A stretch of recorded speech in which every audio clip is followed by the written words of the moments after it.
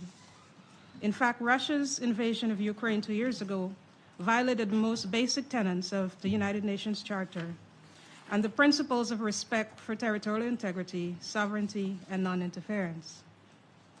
Since then, there have been many repeated reports of violations of IHL and international human rights law being committed by forces fighting on both sides and having devastating consequences for civilians, humanitarian workers, and prisoners of war. Each day, we are confronted with reports of indiscriminate attacks on civilians and civilian objects and of multiple violations being committed against women, children, and protected group of persons. Guyana condemns in the strongest terms all violations of international law, including international humanitarian law, and demands that the parties to this conflict fully comply with these obligations. We also underscore the need for the Security Council to take immediate appropriate measures to prevent further violations and to ensure that the perpetrators of all past violations are brought to justice. All those who commit IHL violations should bear criminal responsibility for their actions and face prosecutions. Guyana once more calls for an immediate end to this war.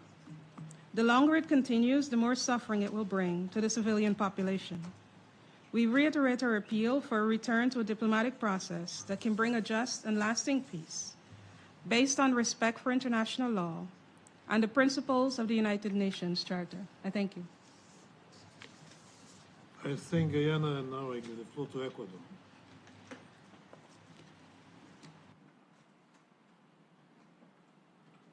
Señor presidente, mi delegación ha escuchado con atención. Thank you very much, Chair. My delegation listened closely to the briefers. I wish to begin by underscoring how important it is to strictly observe the provisions contained in the UN Charter, in particular vis-à-vis the obligation to abstain from resorting to threatening the use of force or using force against the territorial integrity of any state, as well as when it comes to the right to legitimate defence. The respect and promotion of international humanitarian law must guide the conduct of parties to armed conflicts in order to protect the civilian populations from the horrors of war. Ecuador promotes the protection of civilians in situations of conflict in full compliance with the obligations enshrined in the Geneva Conventions and its additional protocols, and in line with the provisions of Resolution 1265 of the Security Council. In the context of the conflict in Ukraine, my country reiterates its concern over the constant escalation of violence and the geographical expansion of the battlefields that are bringing about ever more devastating consequences for the civilian population. The deliberate attacks against civilian population and essential infrastructure, including hospitals, schools, and electricity networks, all of these things are prohibited by international law wherever they occur, and they must come to an immediate end. Observing the principles of proportionality, distinction, and precaution cannot be subject to any exceptions.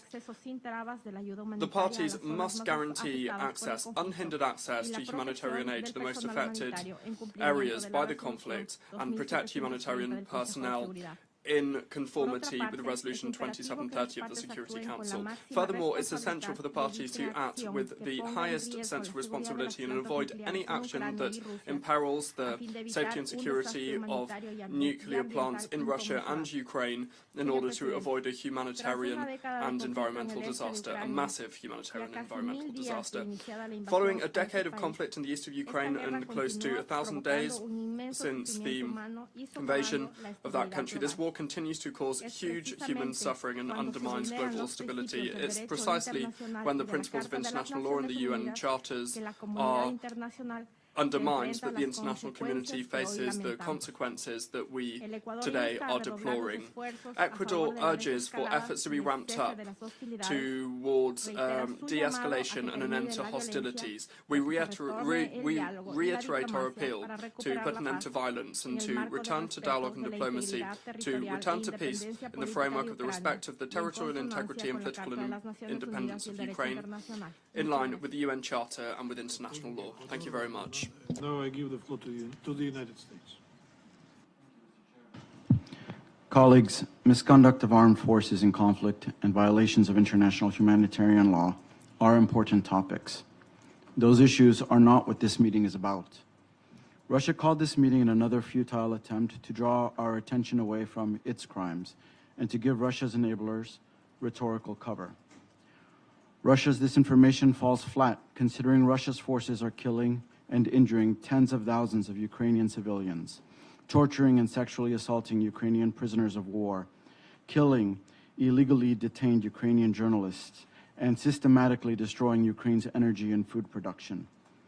It is difficult to take Russia seriously on this topic when its own president has been indicted by the International Criminal Court for Russia's crimes in Ukraine.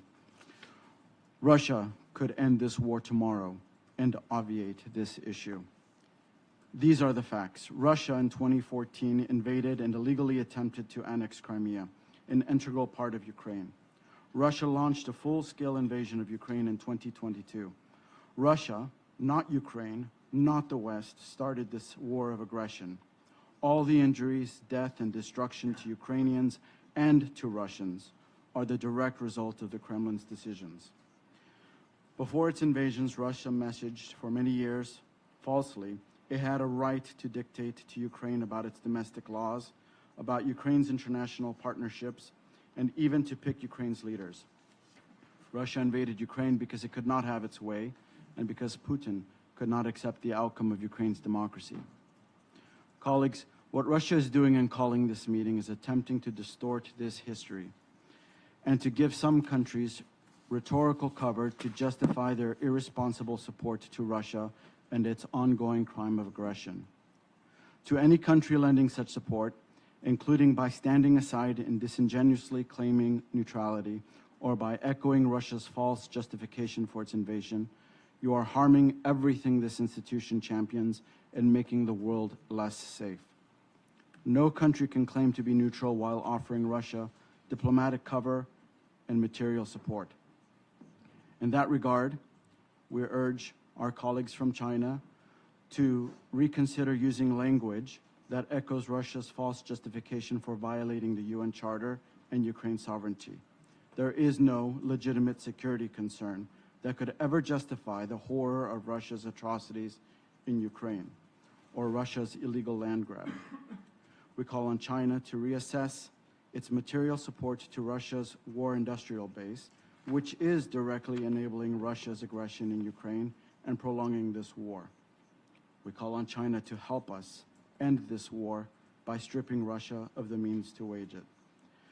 To Iran and the DPRK, your supply of lethal arms to Russia is endangering the world and causing immeasurable suffering. You are complicit in all those deaths, and you own the consequences. As members of the UN Security Council, we have a responsibility to uphold the principles of the Charter. There is no excuse for any of us to neglect our collective responsibility to hold Russia accountable and to reject its disinformation, its attempt to falsely justify its crimes. Thank you. I thank the United States, and now I give the floor to the United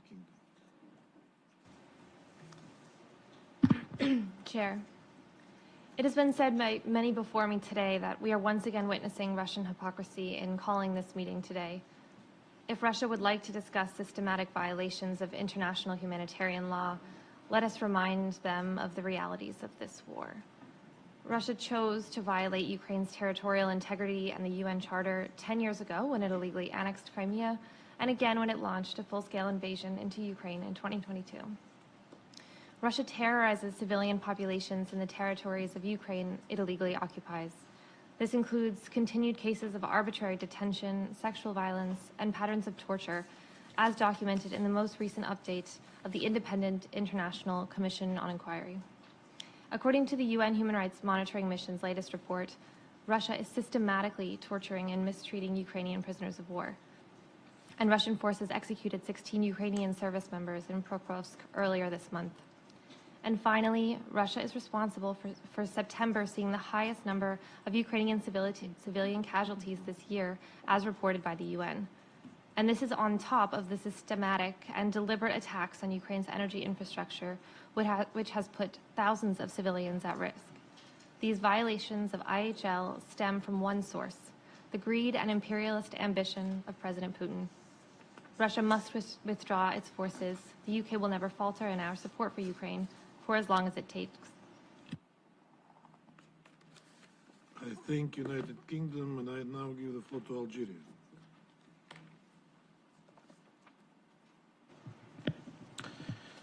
Thank you, Mr. Chair. At the outset, I'd like to thank Mr. Miroshnik and Mr. Grigoriev for their briefings. I also listened carefully to Mr. Zoyev. Mr. Chair, Algeria continues to express its deep concern over the persistent escalation around the war in Ukraine.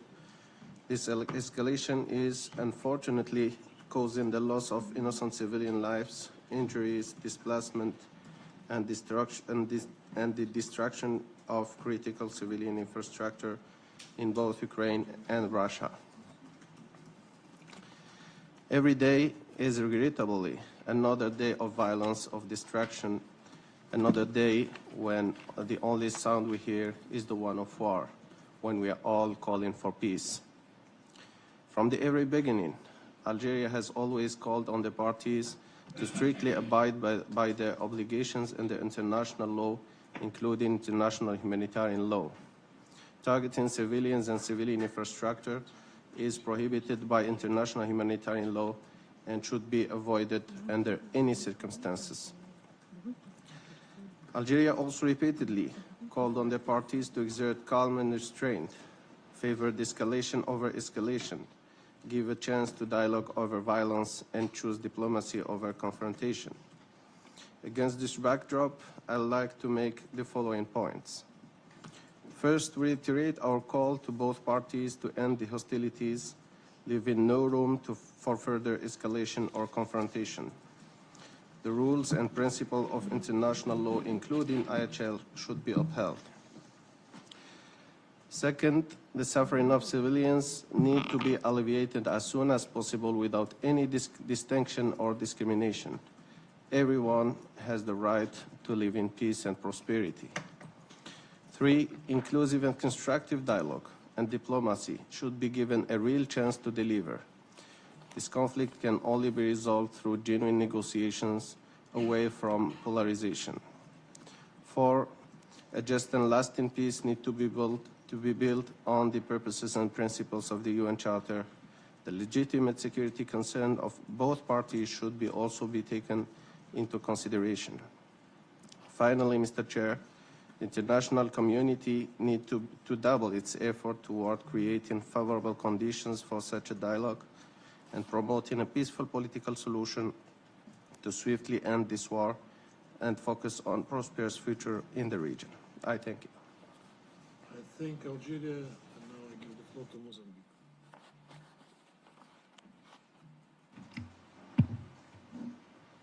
Mr. Chair, we thank Russia Federation for convening this Arria-formula meeting. It provides an opportunity to reaffirm the centrality of international humanitarian law and the imperative for all parties in conflict to respect the rules of law, the rules of war, sorry.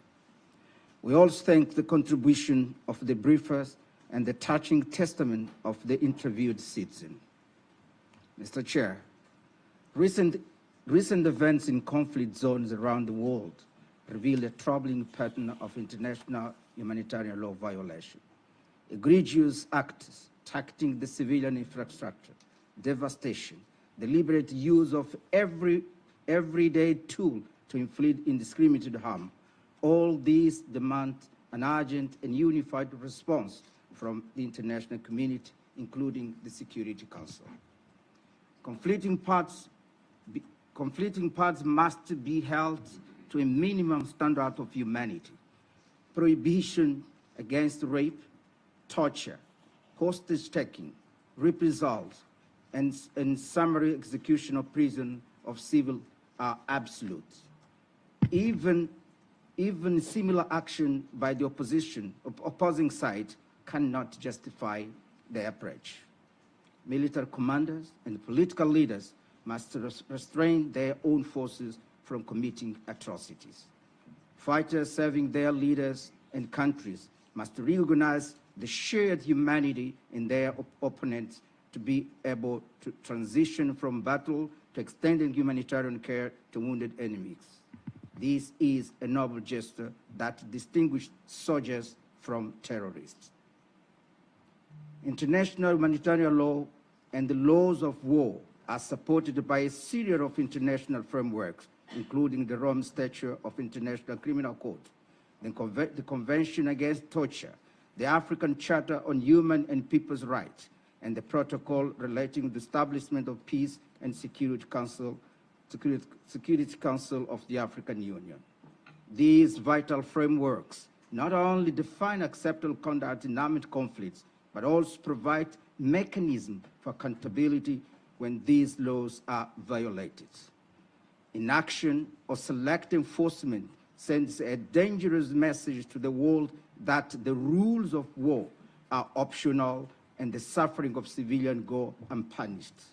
This is a precedent we cannot afford to set. Mr. Chair, the Security Council has historically played a crucial role in establishing and reinforcing humanitarian norms.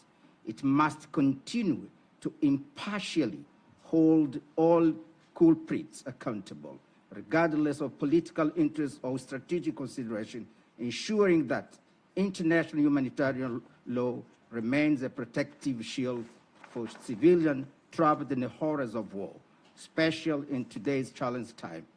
All in all, ceasefire is an undeniable and crucial step toward ending the immense suffering caused by this war. Thank you. I thank Mozambique and now give the floor to France.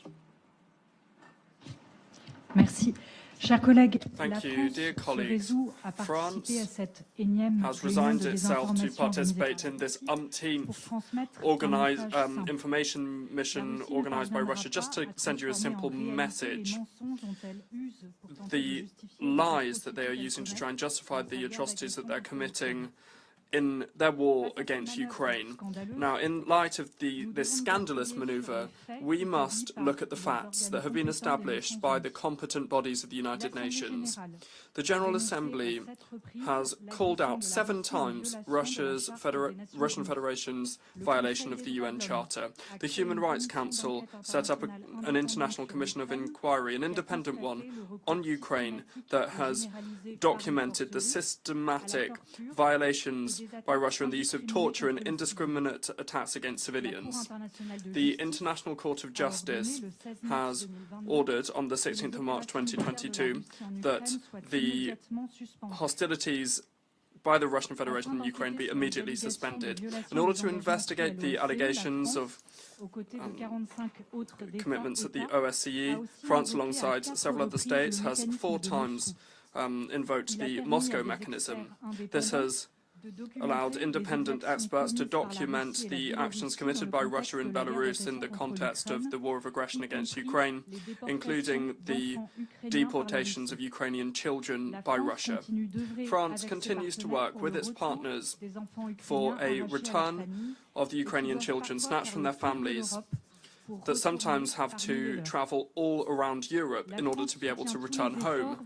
France supports all efforts that seek to shed light on the facts in an impartial and independent manner, and so that those responsible for the crimes committed in Ukraine can be held accountable for their actions. We call upon all states to support and to cooperate with the impartial fact-finding missions and with international jurisdictions. How can we not be angry about the level of cynicism of Russia? They today are calling a meeting on systematic violations of IHL, while at the same time in Ukraine, Russia is systematically and deliberately targeting civilian infrastructure. They are unjustifiably striking homes, hospitals, schools, shopping centres. Russia is engaging in the methodical destruction of Ukraine's energy networks. Russia, for several months, has been reproducing a strategy that runs counter to all of the most fundamental principles of international humanitarian law. In light of the narrative of atrocities committed by the Russian army in Ukraine, we must fight against impunity for the violators of international humanitarian law and international human rights law. In this regard, we support the International Criminal Court and Ukrainian jurisdiction. In their quest to justify what can't be justified, Russia is committing outrages. The historic justification used by the Russian Minister of Foreign Affairs, referring back to the atrocities of the Second World War, is abject. We continue to fight against Russian disinformation in Ukraine and across the world. Thank you very much. We are not in an official meeting of the Security Council, and I'm not Security Council President. But since Arria-formula is meant to be an interactive dialogue, we were requested the floor by our colleagues from China, and I'm going to give it to him now, please. Chair, just now our U.S. colleague attacked and smeared China's position on the Ukrainian crisis. And I have the necessity to make the following response. China's position on the Ukrainian crisis is just, fair, and objective. We do not support anyone. We do not favor any party. China is not a party to the Ukrainian crisis, let alone a party to the conflict. China has never provided any legal weapons to any party in the Russian-Ukrainian conflict. China has always been strictly controlling dual-use items. The Chinese enterprises have been following the WTO rules and market principles in carrying out normal economic and trade cooperation with other countries, including Russia and Ukraine. And this is all reasonable, legitimate, and beyond reproach. On the issue of Ukraine, we have never added fuel to the fire, let alone taking advantage of the situation. China does not accept any blames being passed to us. In this connection, I also urge our U.S. colleagues to make active, positive, and constructive and sincere efforts to advance the political settlement of the crisis, but not the other way around. Thank you. This is not a normal Security Council exchange that we're having there, but I'm afraid we're trotting down the road leading us to the rotary style of our meeting. But all right, I'll give the floor to the United States. They requested. Thank you, Mr. Chair. It is not the intention of the United States to smear China in any way. Instead, we are calling on China to help. China supplies Russia with dual-use components, which Russia needs to wage war in Ukraine. We assess that without that support, this war could end. What we are asking is for China to help end the war by ending that critical support to Russia. Thank you. You tempt me to make my own comment that if the U.S. weapons flow to Ukraine stopped, then the war would have finished even earlier. But anyway, I think we've done with that for the time being. We have 3 more non-council members who requested to speak today, and I give the floor to Venezuela. Thank you very much, Chair. Please allow us at the outset to thank the Russian Federation for convening this informal Arria-formula meeting, as well as the panelists for the briefings they gave us.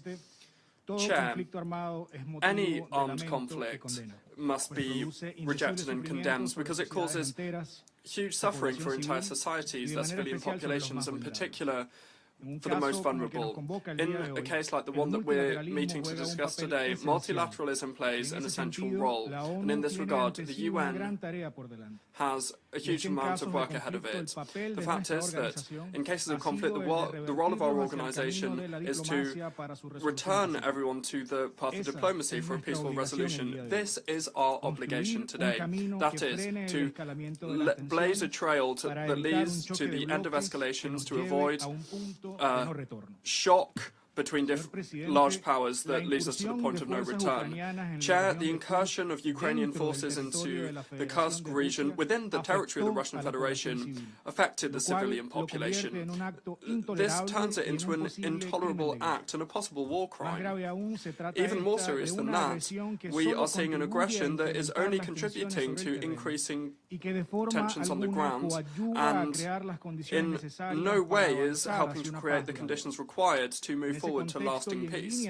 In this context, and in line with our commitments to the Geneva Conventions on International Humanitarian Law, Venezuela categorically rejects any armed incursion or attack, including in the framework of armed conflicts, that seeks to deliberately attack a civilian population. The physical integrity of these populations must be guaranteed at all times. This approach, attacking cities and urban centres as a goal of military actions, we must say this clearly, is not only morally and ethically unacceptable, but it is also totally incompatible with the standards of international law, including international humanitarian law.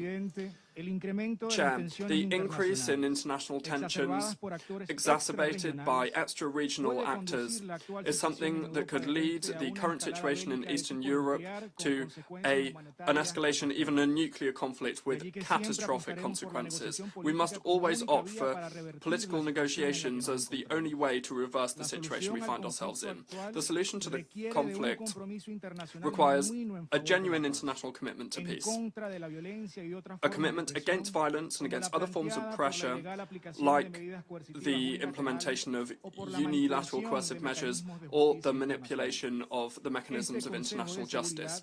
This Security Council must work in this direction by extending clear appeals to decrease tensions and clear appeals against the resorting to incendiary rhetoric, division, or measures like the supply of arms with more and more lethal power that will only prolong the conflict and facilitate the perpetration of attacks against innocent and defenseless civilian populations. In this regard, we insist on the fact that a definitive unipolar victory is something that should be discarded once and for all, and that's why we don't tire in insisting on the need to encourage open, sincere dialogue in good faith with a view to reaching an understanding between Russia and NATO, to encourage relevant international agreements being respected and to put an end to the expansion of military blocs and enable us to move forward towards the establishment of truly balanced, effective, indivisible and sustainable European security. Chair, by way of conclusion, the Bolivarian Republic of Venezuela fervently condemns the recent actions that we've seen that are only aggravating the human suffering and that are testament to the indifference of the perpetrators and the unwillingness to engage in dialogue and to entrench peace.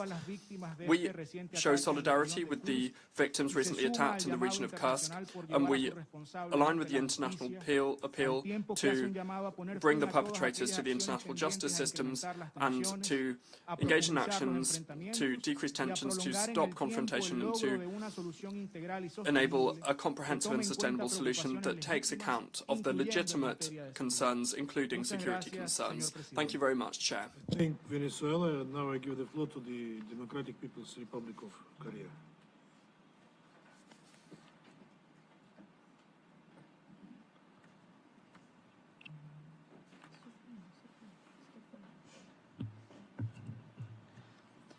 Mr. President, thank you for giving me the floor. I thank the briefers for informative and elaborative presentations with the detailed evidences on the systematic violations of international humanitarian law committed by the armed forces of Ukraine on the territory of the Russian Federation. The Ukraine crisis did not happen in a vacuum. The root cause of the Ukraine crisis totally lies in the hegemonic policy of the United States and the West, which indulge themselves in high-handedness and arbitrariness towards other countries. The US and the West, in defiance of Russia's reasonable and just demand to provide it with legal guarantee for security, systematically undermine the security environment of Europe by becoming more blatant in their attempts to deploy attack weapon system while defiantly pursuing NATO's eastward expansion. The Ukrainian radical nationalist forces that came to power with the support of the US and the West chose the way of confrontation with Russia, inciting of Russophobia and glorification of Nazi collaborators.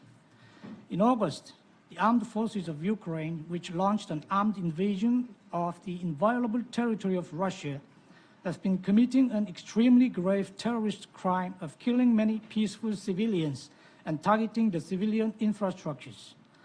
The reckless military provocations of the Zelensky puppet authorities are nothing but a last-ditch effort to bring the ever-worsening war situation under control at any cost, so as to ensure constant military support from the US and the Western masters, badly needed for prolonging their remaining days, and to disturb public sentiment by creating unrest within the Russian society. The DPRK delegation denounces in the strongest terms the armed attack on the territory of Russia being launched by the Zelensky puppet authorities under the manipulation and support of the US and the West. It is an unpardonable act of aggression and terrorism that seriously encroaches upon the territorial integrity and security of a sovereign state, mercilessly massacring peaceful civilians. The main culprit of the Ukraine crisis, namely the US, is now getting more hell-bent on armed support, going so far as to describe the atrocities of the Ukrainian armed violence as legitimate military actions pursuant to the right to self-defense, knowing too well that the villains are killing innocent inhabitants and destroying peaceful villages in Russia. The US and its followers are trying to mislead the public opinion, acting as if they have nothing to do with the incursion. However, various heavy hardware, including tanks, being identified as American or European-made in the Kursk battlefield every day, clearly indicates who are standing behind Ukraine. The US has systematically handed over to Ukraine such lethal weapons and equipment as Abrams tanks, F-16 fighters, and ATACMS long-range missiles in a bid to deal a strategic defeat to Russia in this regard of the unanimous demand and aspiration of the international community for an early and peaceful settlement of the Ukrainian situation, and caused innocent civilian casualties and long-term catastrophe. The US has also made commitment to deploying long-range missiles in Europe, targeting Russia, and staged a series of NATO-led war drills against Russia, and was still revealed its intention to lift the ban for Ukraine on the use of long-range weapons targeting the interior of Russia, thus inviting the looming risk of a horrible war to the whole of Europe. The US and its followers should seriously reconsider the catastrophic disaster to be entailed by the self-destructive military provocations perpetrated by the Zelensky puppet clique, and will have to be held totally accountable for that. We have no doubt that the brave army and people of Russia will deal a merciless military blow to the armed invaders and attain their goal to the last in Kursk, the land of heroes that once defeated the formidable army of the Hitler fascist clique more than 80 years ago, starting a turning phase in the war.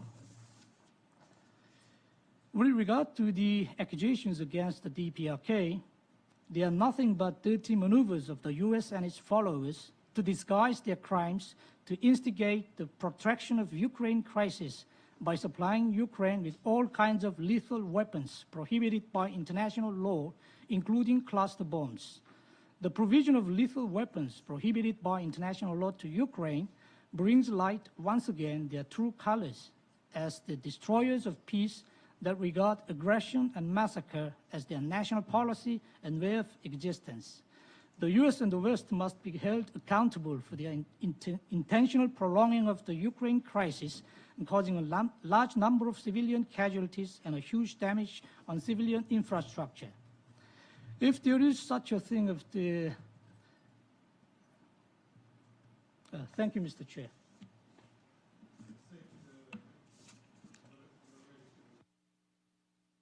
I now give the floor to Syria.